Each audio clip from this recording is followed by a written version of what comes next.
Hello everyone, आप देख रहे हैं अपना यूट्यूब चैनल रियल कॉन्वर्सेशन। मैं हूं आपके साथ मनीषा त्रिपाठी। जब इंडिया पाकिस्तान का कॉन्फ्लिक्ट चल रहा था, पाकिस्तान अपना इनर टर्मोइल भी संभाल रहा था। Balochistan liberation army BLA Pakistan की आर्मी पे अटैक कर रही थी और फिर बाद में उसने इंडिपेंडेंस भी डिक्लेयर कर दिया था। Republic of Balochistan was trending. अगर हम पाकिस्तान की बात करें तो बलूचिस्तान के साथ साथ 3 और ऐसे प्रांत हैं जो स्वतंत्रता चाहते हैं। They want to be independent. Sindh, जो कि सिंध देश चाहता है, and the freedom movement is spearheaded by Jai Sindhu freedom movement. Pashtuns, जो कि पश्तूनिस्तान चाहते हैं, and it is spearheaded by Pashtun Tahaffuz movement. And Gilgit Baltistan, ये POK का हिस्सा है, ये भी इंडिपेंडेंस चाहते हैं। अगर बलूचिस्तान की बात करें तो बलूचिस्तान लिबरेशन आर्मी यहाँ पे इंडिपेंडेंस चाहती है। बहुत बार 5 अपराइजिंग्स हो चुके हैं बलूचिस्तान में फॉर इंडिपेंडेंस। ये जो प्रांत है, ये सबसे बड़ा प्रांत है पाकिस्तान का। It accounts for 44% of Pakistan. And अगर नेचुरल रिसोर्स वाइज बात करें तो ये साउथ एशिया का सबसे नेचुरल रिसोर्स के मामले में सबसे रिचेस्ट रीजन है साउथ एशिया में। 1 trillion worth of natural resource Balochistan में है। Copper, gold, mineral, natural oil, natural gas. In fact Pakistan की जो एनर्जी सप्लाई है, एनर्जी नीड्स हैं, that is fulfilled through Balochistan. ये बलूचिस्तान जो है वो पाकिस्तान का फ्रूट बास्केट भी है। ग्रेप्स, चेरीज, आमंड्स, ये बलूचिस्तान से ही पाकिस्तान को मिलता है। बहुत वैरायटी ऑफ फ्रूट्स यहाँ होते हैं। स्ट्रेटेजिकली भी बलूचिस्तान बहुत जरूरी है। जो उसकी कोस्ट लाइन है, पर्टिकुलरली ग्वादर पोर्ट, वो बहुत ही इंपॉर्टेंट है पाकिस्तान के लिए, and that makes it the crown jewel of CPEC, China Pakistan economic corridor. इसकी वजह से ही चाइना ने चूज किया था कि उसका CPEC यहां से जाएगा। ये कंट्री, ये पाकिस्तान के लिए, बलूचिस्तान ये पाकिस्तान के लिए एक बफर स्टेट की तरह भी काम करता है between Iran and Afghanistan.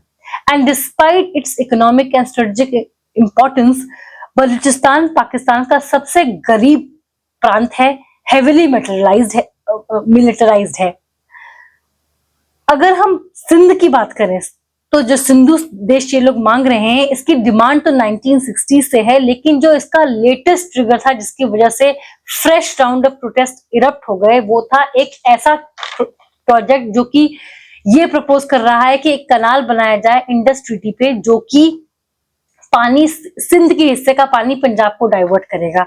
Sindh के लोकल्स का कहना है कि जो सिंध के हिस्से का पानी है वो पहले ही उनको नहीं मिल रहा है।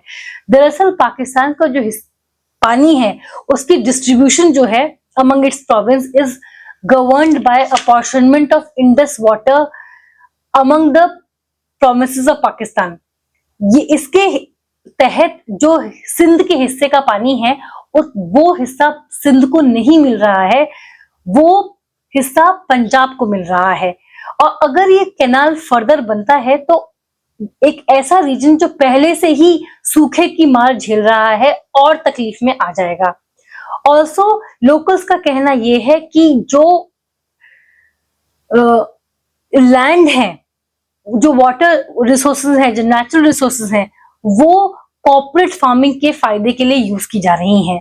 हाल में ही सिंध की गवर्नमेंट ने एक ऐसा अग्रीमेंट साइन किया है जिसके तहत 52,000 एकड़ की जमीन, अराउंड 52,000 एकर्स ऑफ जमीन ऑफ लैंड फ्रॉम 6 डिस्ट्रिक्ट्स, ये दे दी जाएगी green cooperative initiative private limited को for corporate farming under green Pakistan initiative. ये कंपनी ओन्ड एंड ऑपरेटेड है बाय आर्मी। 99% ये इस कंपनी का share is owned by general Shahid Nazir. Project ऐसा स्ट्रक्चर्ड है कि ये जो पाकिस्तानी आर्मी बैक्ड कंपनी है, इसको लॉन्ग टर्म एक्सेस मिल जाएगा सिंध के लैंड का, एंड जो लोकल्स हैं वो डिस्प्लेस हो जाएंगे, उनको अपने लैंड का एक्सेस नहीं रहेगा। इसकी वजह से fresh round of protest erupt हो गए हैं फॉर इंडिपेंडेंस। पश्तून जो है वो एक ऐसा रीजन है जो कि अफगानिस्तान और पाकिस्तान के बीच में पड़ता है, और ड्यूरेंट लाइन जो कि अफगानिस्तान और पाकिस्तान को डिवाइड करती है, दोनों ही पक्ष, ना ही अफगानिस्तान और ना ही पाकिस्तान वो ड्यूरल लाइन को मानते हैं, दोनों ही रिजेक्ट कर देते हैं ड्यूरल लाइन को। एंड जो पश्तून्स हैं वो सेकंड लार्जेस्ट एथनिक ट्राइब है पाकिस्तान की। Gilgit Baltistan is situated in PoK, Pakistan occupied Kashmir. ये ब्लेस्ड है with scenic beauty, geographical beauty is in abundance in this area and strategically भी ये बहुत इंपॉर्टेंट है पाकिस्तान के लिए। नॉर्थ में इसके अफगानिस्तान का वखान कॉरिडोर है, नॉर्थ वेस्ट में चाइना का शिनचैंग विगर ऑटोनॉमस रीजन है, ईस्ट में लद्दाख है, साउथ में कश्मीर है। ये इतना इंपॉर्टेंट रीजन है, लेकिन ये चारों रीजन्स जो हैं वो पाकिस्तान से इंडिपेंडेंस मांग रहे हैं। और अगर हम इसका कोर रूट कॉज देखने जाएं तो वो है dominance of Punjabi culture.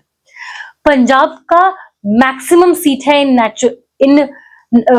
National assembly, जिसकी वजह से जो पंजाब का इन्फ्लुएंस है ऑन पॉलिसीज एंड गवर्नेंस वो बहुत ही ज्यादा है। और एंड उसकी वजह से जो पॉलिसीज हैं वो पंजाबी इंटरेस्ट में ज्यादा होती हैं, नेशनल इंटरेस्ट में कम होती हैं। जो प्राइम मिनिस्टर्स हैं वो मोस्टली पंजाब के होते हैं, बहुत सारे प्राइम मिनिस्टर्स हैं जो कि पंजाब के हैं, टॉप ब्यूरोक्रेट्स पंजाब के हैं, मिलिट्री लीडर्स पंजाब से हैं, majority of army chiefs Punjab से हैं। जो मिलिट्री लीडरशिप है वो पंजाब के एलिट से क्लोजली टाइड है। नेशनल मीडिया में भी पंजाबी कल्चरल आइडेंटिटी को ज्यादा रिप्रेजेंट किया जाता है। पंजाबी कल्चर एंड उर्दू का इम्पोजिशन किया जा रहा है, और नॉन पंजाबी स्टेट्स जो लोकल कल्चर्स हैं, लोकल लैंग्वेजेस हैं, उनको डाउनग्रेड किया जा रहा है, उनको साइडलाइन किया जा रहा है और उनपे पंजाबी कल्चर और उर्दू थोपी जा रही है।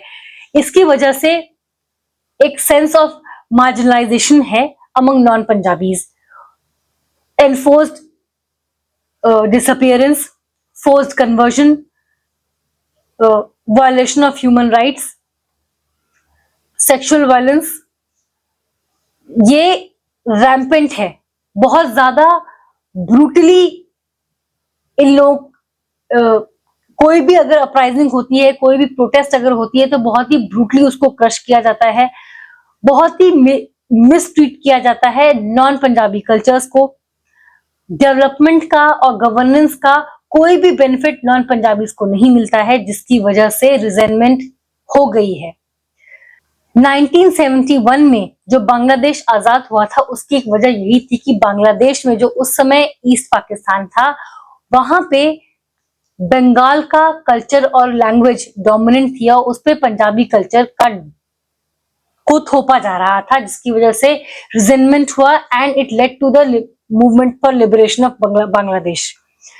लेकिन उसके बाद से, उस हादसे के बाद भी, उस इंसिडेंट में भी पाकिस्तान ने शायद अपना सबक नहीं सीखा। वो आज भी वही पॉलिसीज फॉलो कर रहा है और नॉन पंजाबीज को एक्सक्लूडेड फील करा रहा है। पंजाबी कल्चर, पंजाबी डोमिनेंस आज भी कायम है और नॉन पंजाबीज को मिसट्रीट किया जा रहा है। उनपे ह्यूमन राइट्स वायलेशन हो रहे हैं, उनके साथ उन पे अत्याचार हो रहा है, इनका इकोनॉमिक डेवलपमेंट कोई नहीं है, उनका वहां पे जो रिसोर्सेज हैं वो यूज किए जा रहे हैं, लेकिन जो उसका फायदा है डेवलपमेंट का वो नॉन पंजाबी तक नहीं पहुंच रहे हैं। अगर Pakistan does not rectify its mistake soon, बहुत जल्द होगा कि पाकिस्तान के 4 टुकड़े हो गए। आज के लिए इतना ही, मुझे दीजिए इजाजत। ऐसे टॉपिक्स पर चर्चा के लिए बने रहिए मेरे चैनल कॉन्वर्सेशन के साथ। इस वीडियो को लाइक करें, शेयर करें, इस वीडियो पर अपनी राय जरूर दें, मेरे चैनल को प्लीज सब्सक्राइब करें।